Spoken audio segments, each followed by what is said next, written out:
Hello, ladies and gentlemen. So now we're going to proceed to this example. What is the sum of negative 6 and 2? Okay. And so here, again, we're going to use our rules systematically. We remember we place the representation of the first number when we look at the sum from left to right on a number line with the tail above 0. So let's do that part first. Okay, as I look at the sum from left to right, I'm going to place a representation for the first number as I'm looking at it from left to right on the number line with the tail at 0. So here I have my number line, right? 0, 1, 2, 3, 4, 5, 6. That's negative 6. There's negative 5, negative 4, negative 3, negative 2, negative 1, and then 1, 2, 3, 4, whatever. Right? 5. That's it. So now I'm going to put the arrow that represents the negative 6 on the number line with the tail starting at 0. And since it's a negative 6, it's going to go here until the head reaches negative 6, or the point. Okay? So I'm going to label this one as negative 6 because this arrow represents the negative 6. Right? Then what is the second rule? We're going to place a representation of the second number above that of the first, but with the tail located at the point of the first number. So my second number here is going to be, it's 2, right? So I'm going to place it such that the tail lines up with the point of the first number, and since it's 2, it's going to the right, and by 2 units, 1, 2. So it'll go like this. So that arrow represents the number positive 2, okay?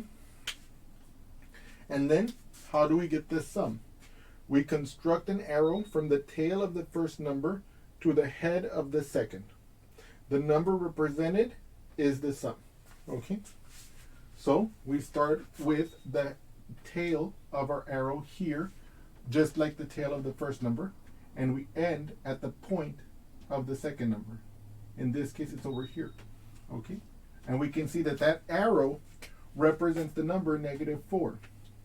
And what does this allow us to say? We interpret this as meaning that the sum of negative 6 and 2 is negative 4. Now, as before, I want to highlight what we observe from this. In this case, the value of the sum is a negative 4. Is it a coincidence that the length of the arrow representing the negative 6 is longer than the arrow representing the 2 in the two numbers being added? Okay. Of course, it's not a coincidence. And I want you to also notice, here we're adding a negative number, the negative 6, and a positive 2. And if you notice, what's the length? Looking at the length of the arrows that represent these numbers, the length of the sum of the arrow representing the sum is 4. The length of the arrow representing the negative 6 is 6. The length of the arrow representing the 2 is 2.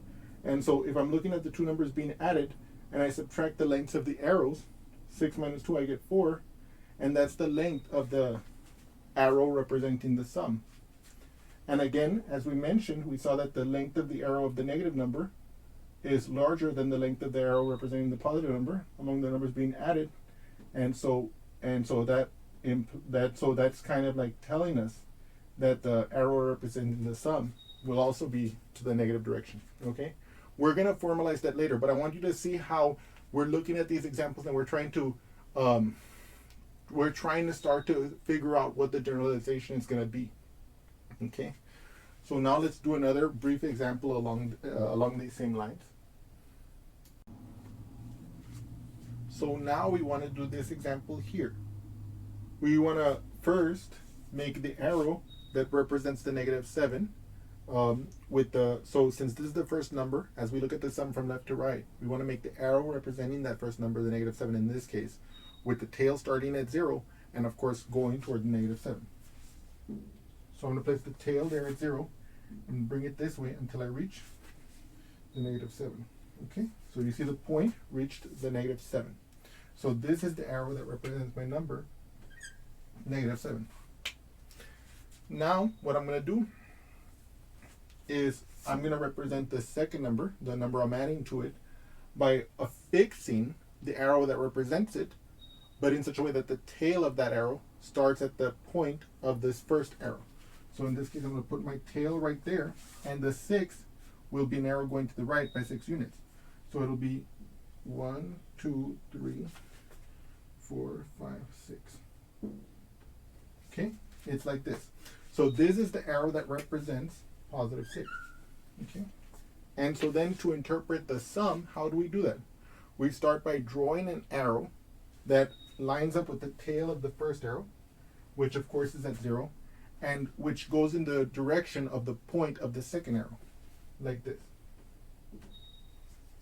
Like this. And you can see that this is going to be an arrow that represents the number -1. And of course, how do we interpret this? We interpret this as meaning that this -7 plus 6 is equal to -1. And now I want you to think about the way we interpreted the previous example, and I want you to try to formulate in your brain the interpretation you would take for this example. Okay?